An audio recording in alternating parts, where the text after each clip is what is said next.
আসসালামু আলাইকুম। আজকের ভিডিওতে আপনাদেরকে আমি দেখাবো কীভাবে আম গাছে গ্রাফটিং করতে হয়। তো আপনার যে স্টক গাছটা সিলেক্ট করবেন, ভিডিওর মতো সেটার উপরের অংশটা ফেলে দিবেন এবং ভালো করে মাথাটা সমান করে নেবেন। এরপর এক পাশ থেকে চামড়ার দিকে কিছুটা কেটে নেবেন ভিডিও দেখানো মতো। এরপর আপনাকে করতে হবে যে আপনার যে সায়নটা সংগ্রহ করেছিলেন, এই সায়নটার দুনো পাশ ভালো করে আপনারা চিকন করে কেটে নেবেন, কারণ দুনো পাশে আপনাদেরকে ভালো করে কেটে নিতে হবে ভিডিও দেখানো মতে।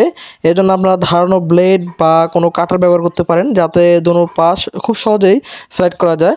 তো আপনার একটা জিনিস খেয়াল রাখতে হবে যে গ্রাফটিং করার ক্ষেত্রে সায়ন নির্বাচন খুবই গুরুত্বপূর্ণ। আর সায়নটা হচ্ছে যে আপনারা যে জাতের আম আসলে ভবিষ্যতে পেতে চান, সেই জাতের গাছ থেকে একটা ডাল সংগ্রহ করা, সামনের দিকে শাখাটা।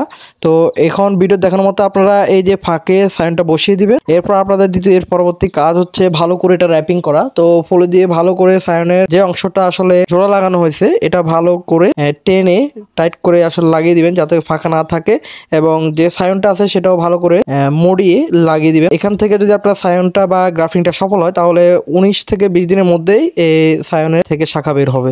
তো নিয়মিত কৃষি বিষয়ক বিভিন্ন ভিডিও পেতে অবশ্যই আমাদের পেজটা ফলো করে ভিডিও পাশে থাকবেন। দেখা হচ্ছে অন্য ভিডিওতে। ধন্যবাদ।